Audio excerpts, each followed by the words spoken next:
13장 29절까지입니다. 그가 가까이 가서 그에게 입맞추니 아버지가 그의 옷의 향취를 맡고 그에게 축복하여 이르되 내 아들의 향취는 여호와께서 복 주신 밭의 향취로다.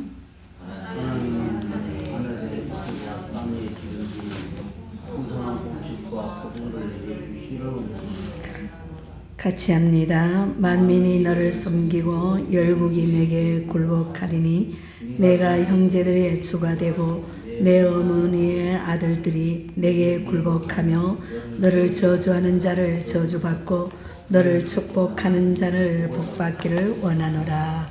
아멘.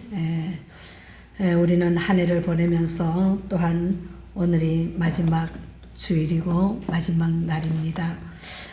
올 한 해를 보내면서 나는 하나님의 자녀로서 어떤 냄새를 풍기면서 살아왔는가 우리가 한번 정리해 봅시다. 모든 피조물은 나름대로의 냄새가 있습니다. 꽃도 돌멩이도 물도 나무도 짐승도 다 냄새가 있습니다. 사람에게도 냄새가 있습니다. 그리고 그 모든 냄새는 좋은 냄새인 향기와 나쁜 냄새인 악취가 구별됩니다. 서양 사람들은 우리더러 마늘 냄새가 난다고 싫어합니다. 또한 우리가 볼 때에는 서양 사람들에게는 쾌쾌한 냄새가 노린내가 납니다. 그래서 우리나라 사람들은 모욕할 때 빠뜨리지 않는 소품이 있죠. 그것은 이태리 타올입니다. 피부가 벗겨지도록 때를 밀고 이태리 타올로 문질러서 또한 각질을 벗겨지고 피부까지 벗겨냅니다. 그러나 서양 사람들은 3% 머리를 헹구고 그냥 물로 샤워를 하고 맙니다. 그리고는 온몸에 향수를 뿌려댑니다. 그래서 그들은 향수 문화가 발달한 것입니다. 그런데 문제는 나쁜 냄새와 좋은 냄새보다도 더 강하다는 겁니다. 나쁜 냄새가 좋은 냄새보다 강합니다. 사람도 나쁜 사람이 좋은 사람보다 더 강합니다. 그래서 자기 자신을 잘 모르지만 우리는 각각 생활 속에서 냄새를 가지고 살아가고 있습니다. 그것은 향기일 수도 있고 또 악취일 수도 있습니다.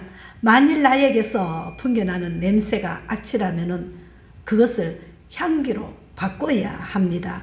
오늘 본문을 주목하면서 우리 자신들에게 어떤 냄새를 있는가 한번 점검해 봅시다. 오늘 이 첫째 볼 때에 27절에 보니까 아들의 향취라는 말씀을 우리가 한번 생각해 봅시다. 오늘 이 말씀을 보니까 이삭에게는 에서와 야곱이라는 사람 두 아들이 있었습니다. 동생으로 태어난 야곱이 형이 되고 싶은 욕망이 아주 깊었습니다. 그 당시에 장남이라는 사람은 재산 상속권과 또 아버지가 내려주시는 축복을 받은 권리가 있었습니다.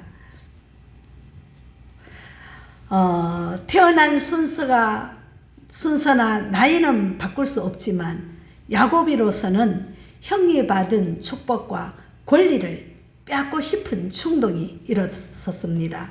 그래서 아버지 이삭이 나이 많아서 이제 잘 보이지 못하던 어느 날 세상 떠나기 전에 또 장자에게 축복하기로 마음먹고 준비하도록 일렀습니다. 그래서 이 사실을 알게 된 야곱이 형과 아버지를 속이고 장자에 받을 축복권을 빼앗기를 작정했다는 것이 27장의 줄거리입니다. 그 당시의 관행은 장자가 아버지로부터 축복을 받으려면 정성껏 음식을 준비해서 대접해야 했습니다. 그래서 장자 에서가 아버지를 대접하기 위해서 이제 사냥을 하고 나간 사이에 야곱이 집에서 어머니와 함께 이제 염소를 잡아서 별미를 만들고 에서가 입은 겉옷을 입고 이제 야곱은 손이 매끈매끈하니까 그 손에다가 염소 새끼 가죽으로 위장을 합니다. 그래서 이제 위장을 하고 음식을 들고 아버지께 나아가서 축복을 이제 해달라고 합니다. 이 야곱이 아버지를 속일 수 있었던 것은 이삭이 나이 많아서 눈이 어두워 잘 보이지 못했기 때문이라고 27장 1절에서 말씀합니다. 에서가 들에서 사냥을 하고 있는 동안 야곱이 아버지가 좋아하는 별미를 만들어서 아버지의 처소로 들어갑니다. 그리고 부자간의 대화가 시작됩니다. 아버지, 별미를 준비해 왔습니다. 잡숫고 마음껏 내게 축복해 주십시오라고 말을 합니다. 그래서 아버지가 너는 누구냐? 라고 묻습니다. 그랬을 때 이 야곱이 아버지 예서입니다 라고 속입니다. 이토록 빨리 준비를 했느냐? 묻습니다. 그러니까 야곱이 축복을 받으려고 서둘러서 준비했습니다. 그래서 가까이 오너라, 에서인지 내가 한번 만져보겠다고 말씀합니다. 그래서 아버지가 이제 아버지 제가 에서입니다 이러면서 아버지께서 야곱은 음성은 야곱인데 손이 에서로구나 라고 말을 합니다. 내가 참말로 에서냐? 네, 그렇습니다. 내 아들아, 가까이 와서 내게 입 맞추라고 말씀합니다. 오늘 본문 27장에 보면은 야곱이 에서인 것처럼 위장하고 아버지 곁으로 다가가서 입 맞출 때 이삭은 그 옷에 향취를 맡았다고 했습니다. 그리고 그 옷에 향취를 맡고 그에게 축복하였다고 했습니다. 나이 많아 눈이 어두워진 이삭은 할 수 있는 일은 음성을 듣고 식별하는 일, 손에 틀을 만져보고 식별하는 일, 그리고 냄새를 맡고 식별하는 일밖에 없습니다.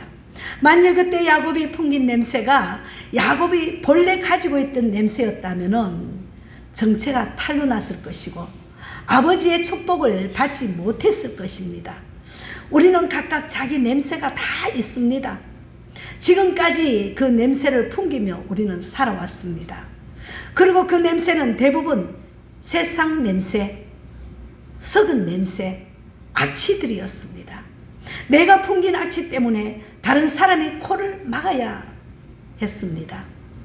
짐승 가운데 가장 냄새가 독한 짐승이 스컹크라고 합니다. 그 스컹크는 제비족과에 속하는데 길이가 11 내지 50cm 정도밖에 안 된답니다.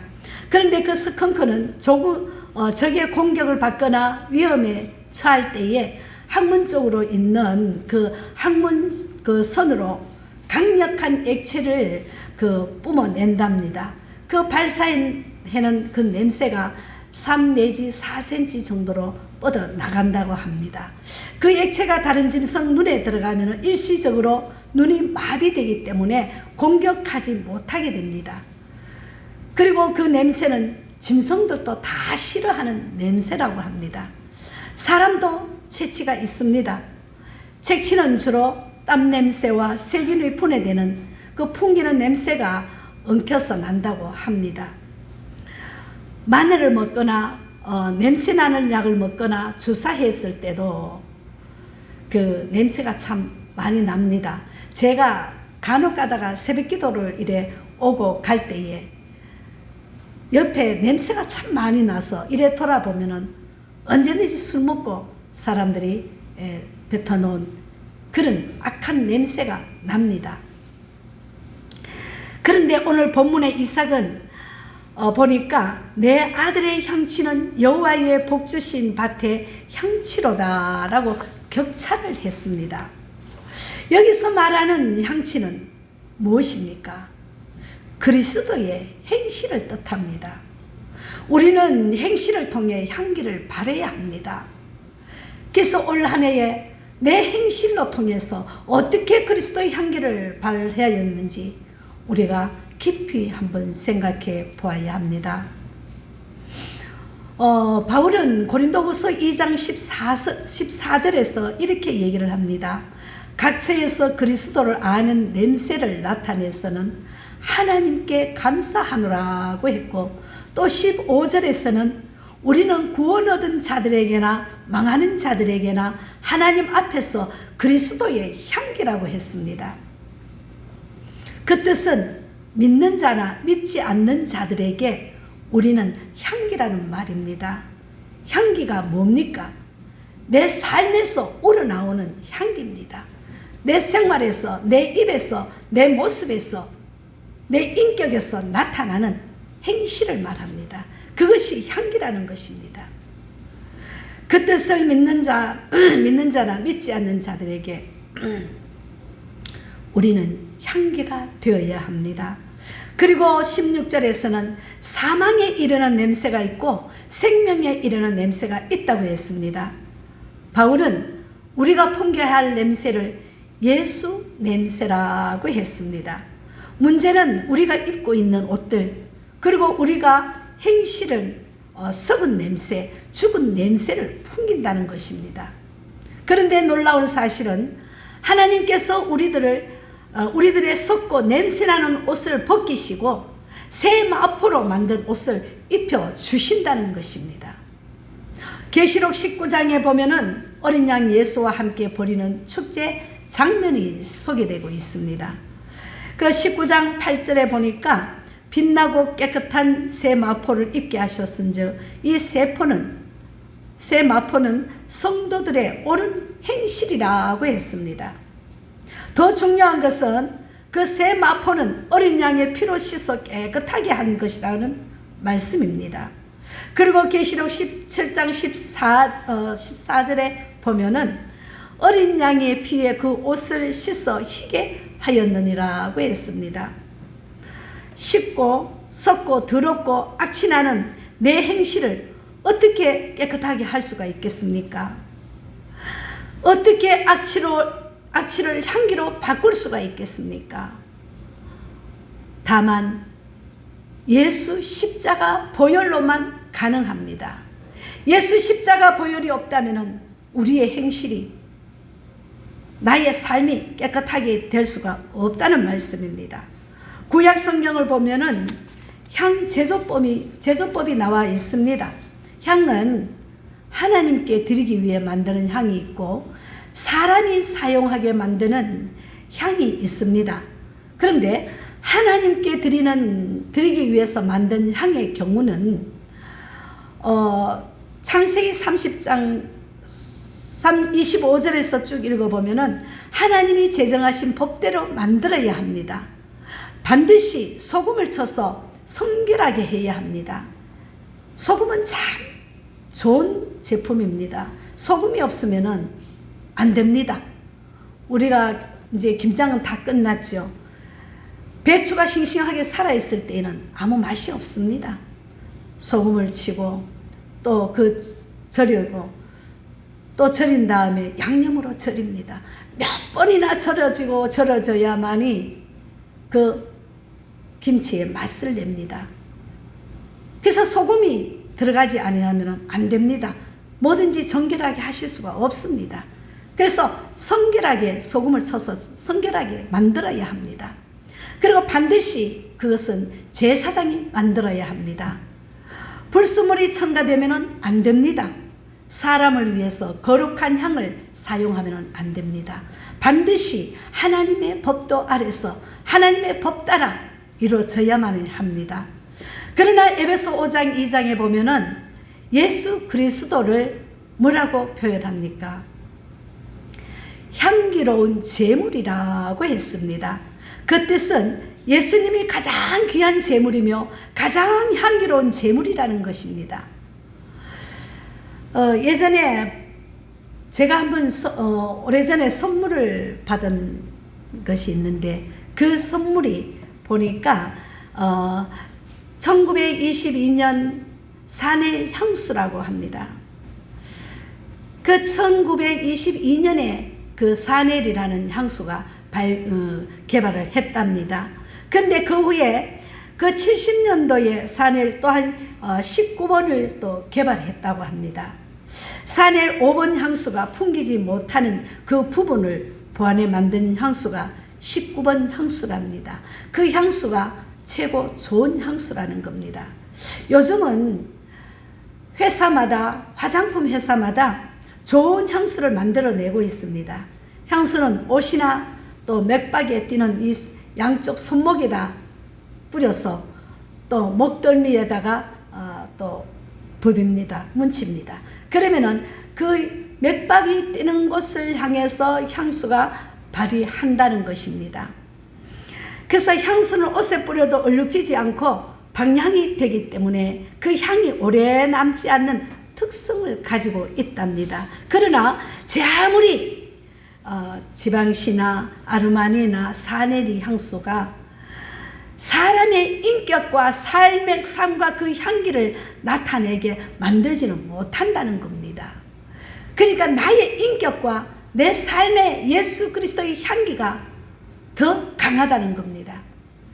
그것이 살리는 것이지, 아무리 세계에서 제일 좋은 사넬 향수를 뿌린다고 해서 그 향수는 오래가지 못합니다. 사람이 만든 향수는 임시 방편에 불과합니다. 최고의 향수를 바르고 향을 뿌린다고 해서 우리의 죄가 없어지거나 내 행실이 고쳐지는 것이 아닙니다. 잠시 냄새만 날 뿐 부패한 냄새, 악취가 없어지지는 않습니다. 오직 예수의 피로 깨끗하게 되고 예수 냄새로 악취가 물러가게 됩니다.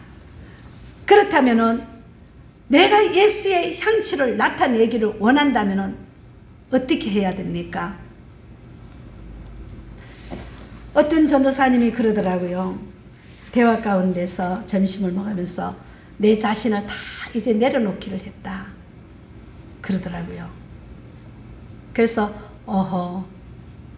이제는 좀 더 성숙해져 가는구나 라며 느꼈습니다. 그렇습니다. 모든 것이 내려놔야 됩니다. 내 자아, 내 교만, 내 불순했던 거 이거 다 내려놔야 합니다. 오전의 설교의 말씀 가운데서도 사랑의 9가지 열매가 예수 향취를 나타냅니다. 그 열매가 없으면은 내 인격이 악취로 나타납니다. 온전한 예수의 사랑의 열매를 맺은다면은 나의 인격이 사랑의 열매로서 예수의 향기가 드러날 줄 믿습니다. 그래서 창세기 27장 27절의 경우처럼 내 아들에게서 나는 향취는 복주신 밭의 향취로구나 라는 감탄사가 나타날 수 있습니다. 스컹크 냄새처럼 코를 막고 썩은 냄새 때문에 뛰쳐나가면 안 됩니다. 향기를 바라는 그리스도인이 됩시다. 내가 먼저 그리스도인이 되려면 뛰쳐나갈 것이 아니라 내가 먼저 죽어야 합니다. 내가 먼저 소금에 절여져야 합니다. 그렇지 않고는 나를 통해서 예수 그리스도의 향기가 드러날 수가 없다는 말씀입니다. 두 번째로는 향기 나는 사람이 받는 복이 있습니다. 어떤 복일까요? 첫째는 물질의 복을 받게 됩니다. 28절에 보세요. 하나님은 하늘의 이슬과 땅의 기름짐이며 풍성한 고식과 포도주로 내게 주시기를 원하노라고 했습니다. 27절에서는 여호와의 주신 밭이라고 했고 그 밭에 받은 축복이 28절이 바로 지금 본문의 말씀입니다. 밭에는 이슬을 내리고 땅은 기름지고 곡식은 풍성하게 된다는 것입니다. 다시 말하면 먹을 것, 입을 것, 걱정이 없다는 것입니다. 이유는 하나님의 밭에 있기 때문에 하나님이 책임지고 농사짓고 지키시고 먹여주신다는 것입니다. 내가 하려면 아무것도 할 수가 없습니다. 하나님 밭에서만, 하나님께서 주시는 복 안에서만 이루어질 수 있다는 말씀입니다. 어느 날 아침에 그 TV에 보니까 꾀꼬리의 생태를 밀착한 그 취재한 그 PD의 리포트가 방영되었습니다. 근데 어미 꾀꼬리가 숲속나무 가지에서 7마리 새끼를 깐 후에 잘 키우고 있었습니다. 근데 위험을 알리는 경고는 노랫소리가 아니었습니다. 보니까 급속성에 따라 다 허스키 소리로 이제 꾀꼬리가 부르짖어 댑니다. 근데 그때에 강가에 나가서 30초 가량으로 물고기를 잡아 먹고 있습니다. 어미 그 꽃게꼬리가 새끼들은 배가 고파 부르짖고 있는데도 어미새는 그 고기를 한 15마리, 20마리로 계속 잡아 삼키고 있습니다. 그래서 제가 생각하기는 그렇지, 곤충들은 그러면 그렇지라고 생각하고 있었습니다. 그런데 한 15분쯤 둥지에 돌아온 어미가 자기가 삼켰던, 소화시켰던 그 물고기를 소화시켰으니까 아무래도 자근자근 씹혔겠죠. 그것을 다시 토해냅니다. 다시 토해내서 그 새끼가 고기 자체를 먹지 못하니까 다 씹어서 삼킨 고기를 내어서 새끼들에게 먹입니다. 그것을 보고 아주 놀랐습니다. 아하, 그렇구나. 짐승도 그 새끼의 귀함을, 귀중함을, 소중함을 알고 새끼를 먹여 살리는구나 라고 바라보고 있었는데, 그런데 비가 옵니다. 하늘이 뚫려서 나무가지도 벌쳐져서 아무것도 비를 막아줄 수 없는 상황에서 어미는 나무가지로 올라갑니다. 나무가지에 올라가서 비가 다 그칠 때까지 날개를 펴고 그 7마리 새끼를 보호하는 것이 보았습니다. 얼마나 놀라운 것은 어미가 둥지에 올라가서 날개를 펴서 7마리 새를 덮어준다는 것입니다. 저는 그 모습을 보며 하나님의 날개와 손길과 사랑을 한번 생각해 보았습니다. 하나님의 사랑과 은혜는 의심하지 말아야 합니다. 하나님의 보호와 인도와 공급을 믿고 의지해야 합니다. 지금 이 순간에도 우리 주님은 나를 날개 아래 품고 계신다는 하나님의 사랑입니다. 둘째는 영적인 복을 받습니다. 29절에 보면은 29절에 한번 보세요. 29절에 보니까 만민이 너를 섬기고 열국이 내게 굴복하리니 내가 형제들의 주가 되고 내 어미의 아들들이 내게 굴복하며 내게 저주하는 자를 저주를 받고 내게 축복하는 자는 복을 받기를 원하노라고 했습니다. 이것은 장자가 받을 축복이며 야곱이 받은 축복입니다. 에서가 받아야 할 축복이 야곱이 받았습니다. 야곱이 후손 가운데서 예수 그리스도가 태어났습니다. 얼마나 아버지에게 받은 복을 큽니까? 저들은 세계 민족의 존경과 사랑을 받는 민족이 되었습니다. 그러나 중요한 것은 축복의 갈무리입니다. 예수를 믿고 구원받은 내가 예수를 배신하지 않고 예수님을 떠나지 않는 한 유효합니다. 그리고 예수 믿고 받은 축복 역시 내 곁을 떠나지 않습니다. 그러나 내가 예수를 떠나고 멀리하고 배반한다면 구원도 축복도 다 내게서 떠나고 만다는 것입니다. 언제 어디서나 예수님이 내 안에 계실 때 나는 언제 어디서나 향기를 발할 수가 있습니다. 시인 바덴이라는 사람이 이런 시를 썼습니다. 100사람이 한 번 읽고 많은 시를 쓰기보다는 한 사람이 100번 읽고 쓰는 시를 쓰고 싶다고 했습니다. 우리도 그렇습니다. 100사람에게 한 번 칭찬받고 한 번 향기를 바라는 사람이 되는 것보다 한 사람으로부터 두고두고 당신은 참 향기롭습니다. 당신은 참으로 아름답습니다. 당신은 진실로 그리스도인입니다. 당신보다 당신을 보면은 그리스도를 보는 것 같습니다. 라고 칭찬듣는, 인정받는 그런 사람이 될 수 있기를 축복합니다. 그러면 내 안에 있는 온갖 더럽고 추잡한 것들을 다 버려야 합니다. 불의와 탐심과 정욕과 시기와 질투, 오만한 것들 다 버리고 내 마음에 예수님을 모셔야 합니다. 예수님이 내 속에 계셔야 은은하고 부드러운 그 예수 향기가 솔솔 불어나서 내 가정을 채우고 내 교회를 채우고 이 세상을 채워나갈 수 있게 될 것입니다. 사랑하는 여러분, 우리의 삶 가운데서 내 몸과 행실과 입으로 예수 향기를 나타내지 못하였다면 이 시간 이후로 내 인격으로 내 삶으로 예수 그리스도의 향기를 내어서 정말 많은 자들에게 저 사람 같으면 예수 믿어야 되겠다, 저분 같으면 꼭 저 교회를 가야 되겠다, 그런 칭찬 듣는 이제 새해를 맞이할 수 있기를 주의 이름으로 축복합니다.